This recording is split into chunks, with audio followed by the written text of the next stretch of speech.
April May महिन्याचा प्रचंड ताप आणि जूनच्या सुरुवातीपासूनच दमट उकाड्याने त्रस्त झालेल्या विदर्भातील नागरिकांना अखेर पावसाचा दिलासा मिळाला। मान्सूनच्या आगमनाला थोडा विलंब असला तरी 2 दिवस झालेल्या मान्सूनपूर्व पावसाने उष्णतेचा ताप कमी केला आहे। विदर्भात सर्वत्र या आनंदसरी बरसल्या, त्यामुळे तापमानात मोठी घसरण झाली। महिनाभरानंतर नागपूरचा पारा 40 अंशाच्या खाली आला, ज्यामुळे गारव्याचा दिलासा मिळाला।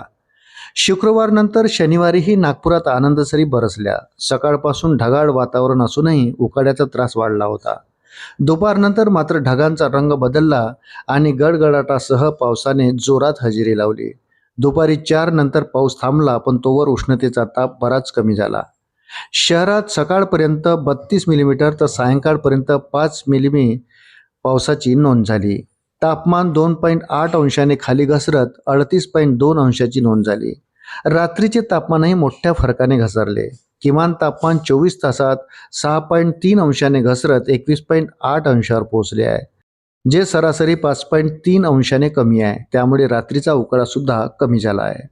नागपूरसह अकोला, चंद्रपूर, वर्धा, गोंदिया, भंडारा या जिल्ह्यातही मान्सूनपूर्व पावसाने हजेरी लावली, त्यामुळे तापमानात घट झाली आहे।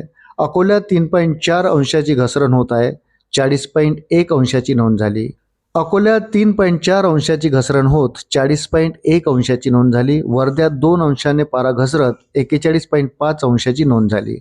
अमरावतीतही पारा 40.4 अंशावर आला। यवतमाळला सर्वाधिक 42.4 अंश तापमान नोंदवण्यात आले। रात्रीच्या तापमानातही मोठी घसरण झाली। उष्ण रात्रीचा सामना करणाऱ्या वर्ध्यात किमान तापमान 5.9 अंशाने घसरत 25.6 अंशावर आले। इतर जिल्ह्यात 2 ते 5 अंशापर्यंत घसरण झाली।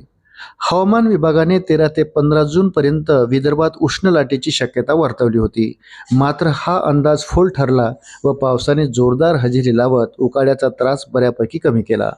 पुढचे काही दिवस पावसाळी वातावरण राहण्याचा अंदाज आहे। वेधशाळेच्या निरीक्षणानुसार 2 ते 3 दिवसात मान्सून दक्षिण छत्तीसगडपर्यंत पोहोचण्याची शक्यता आहे।